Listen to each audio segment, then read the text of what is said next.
오늘 우리가 함께 들여다볼 이야기는요, 우리 모두가 살면서 느끼는 이 경쟁심과 질투, 그리고 진정한 만족감은 과연 어디서 오는 걸까? 이 질문에 대한 아주 뜻밖의 길을 한번 따라가 보려고 합니다. 자, 우리 한번 솔직해져 볼까요? 누구나 한 번쯤은 느껴봤지만 선뜻 인정하기는 좀 그랬던 바로 이 질문으로 한번 시작해 보겠습니다. 이런 감정, 사실 뭐 특별한 게 아니라 우리 모두한테 있는 거잖아요? 이번 자료도 바로 이런 아주 현실적인 이야기들에서부터 출발합니다. 여러분, 그거 아세요?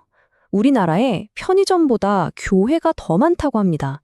그런데 놀라운 건 목사님 말씀에 따르면 그중 무려 70에서 80%가 재정적으로 어려운 작은 교회들이고 서로 비교될까봐 협력하는 것조차 힘들어하는 경우가 많다는 거예요.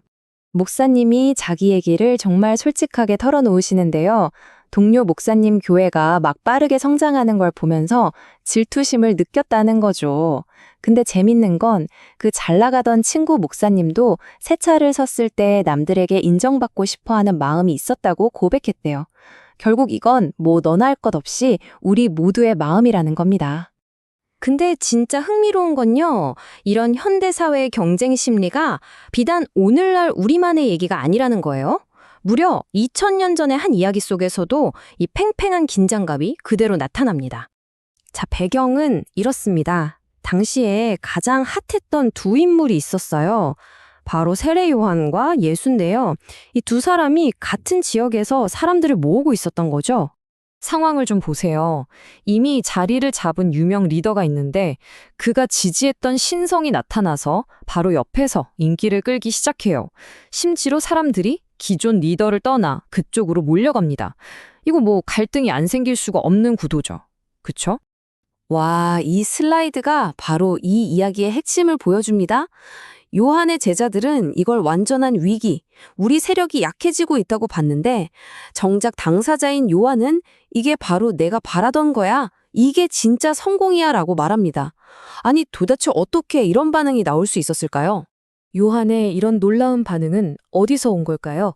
그 비밀이 바로 이 하나의 강력한 비유 안에 숨어 있습니다. 그는 자신을 이 무대의 주인공, 즉 신랑이라고 생각하지 않았어요. 그는 자신을 신랑의 친구, 요즘 말로 하면 베스트맨이나 들러리로 본 거죠. 내 역할은 신부를 차지하는 게 아니라 진짜 주인공인 신랑이 멋지게 결혼할 수 있도록 돕는 거야. 바로 이 생각이었습니다. 원본 설교에서 아주 재밌는 현대적인 비유를 두는데요. 바로 영화 러브 액츄얼리의 그 유명한 스케치북 고백 장면입니다. 그 장면 정말 아름답고 감동적이지만 그 들러리 남자는 결코 신랑의 자리를 대신할 수도 없고 대신해서도 안 된다는 점을 딱 짚어주죠. 바로 이게 요한의 설명입니다. 그의 기쁨은 자기 자신의 인기가 아니라 자기가 세상에 소개하려고 했던 바로 그 주인공의 성공, 그 목소리를 듣는 것 자체에 달려 있었던 겁니다. 자, 그래서 이 신랑의 친구라는 생각의 전환이 아주 단순하면서도 정말 혁명적인 하나의 원리로 이어집니다. 바로 이겁니다. 그는 흥하여야 하겠고 나는 쇠하여야 하리라. 이게 그냥 겸손하게 살아라 이런 차원의 얘기가 아니에요. 내 삶의 목적, 그 자체를 완전히 뒤집어 보라는 강력한 메시지죠. 여기서 아주 중요한 포인트가 있는데요. 이건 절대 나는 보잘것없어 같은 자기 비하가 아니라는 겁니다. 이건 내 역할에 대한 명확한 선언인 거죠.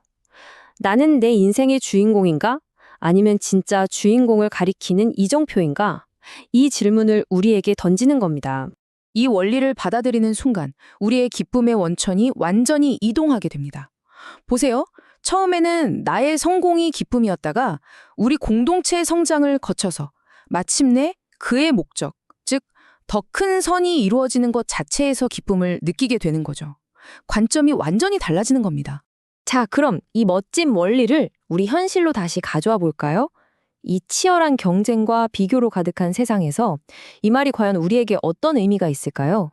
내가 조금 쇠하는 것, 즉 한 발 물러서는 게 어떤 유익을 주냐면요. 놀랍게도 맨 처음에 말했던 그 지긋지긋한 시기와 질투에서 자유로워집니다.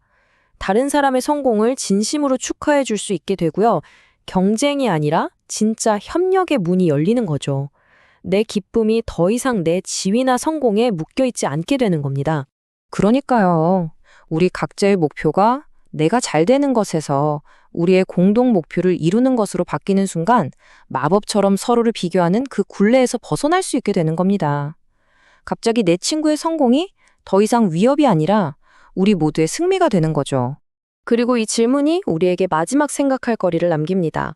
어쩌면 인생에서 가장 큰 자유와 기쁨을 누리는 역할은 화려한 스포트라이트를 받는 주연이 아니라 그 주연을 가장 빛나게 만들어주는 조연의 역할이 아닐까요?